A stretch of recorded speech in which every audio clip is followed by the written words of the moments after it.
Hi, my name is Elisabeth Hendrickson, and welcome to my office. This is a little bit weird. Usually, instead of talking into a camera alone and hoping that my neighbor's leaf blowers don't go off, I would be in the same room with you, and I would be able to see you, and you would be able to see each other. But what about 2020 hasn't been weird? So it occurred to me, though, as I was preparing this talk, that maybe this actually works out just as well. Because this particular topic about power and authority and influence, it's a very personal topic. And so maybe it's just as well that it's just us here. Before we start, let me acknowledge that you're not going to remember any of the words that I use, and that's fine. But if I'm very lucky, you are going to remember how I made you feel. So to that end, I have a hope. Here's my hope.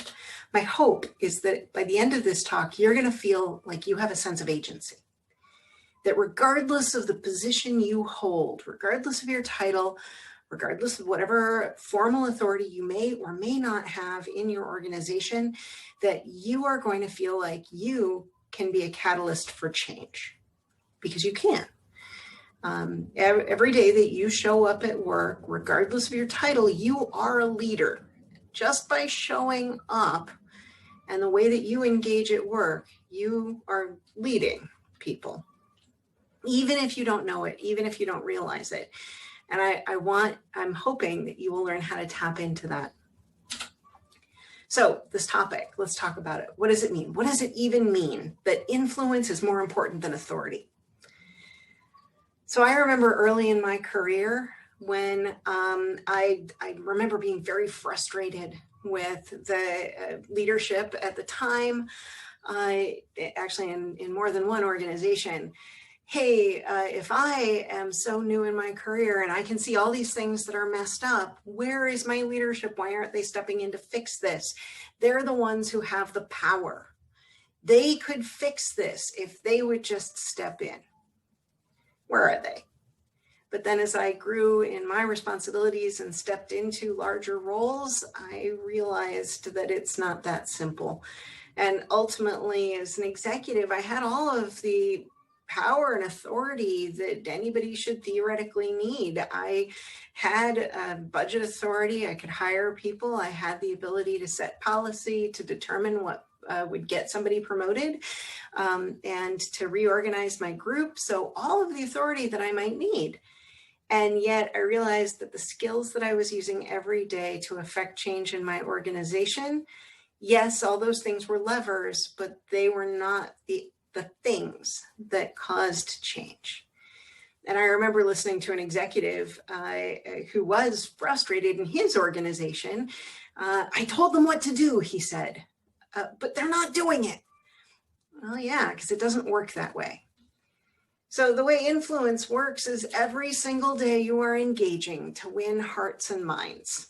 And that is the set of skills that you have the ability to use, even if you don't have all of those levers that go with authority. So it is important to acknowledge that authority brings with it a greater set of levers that you can tweak. You could promote somebody or fire somebody, but those are just levers, and what you do with them is what matters. And you have levers that you can use regardless of your level or title, even if you have zero budget.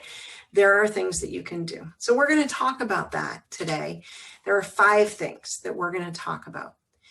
The first is feeding the stuff that you want to see grow in your organizations. The second is how to make the problem that you see so clearly that you want to solve, make that visible. The third is using your ability to set an example to be the change that you want to see in the organization. We're going to talk about amplifying other people's voices. And then finally, we are going to talk about having difficult conversations, because that is ultimately at the heart of a lot of change that needs to happen. So what kind of change might you be aiming for?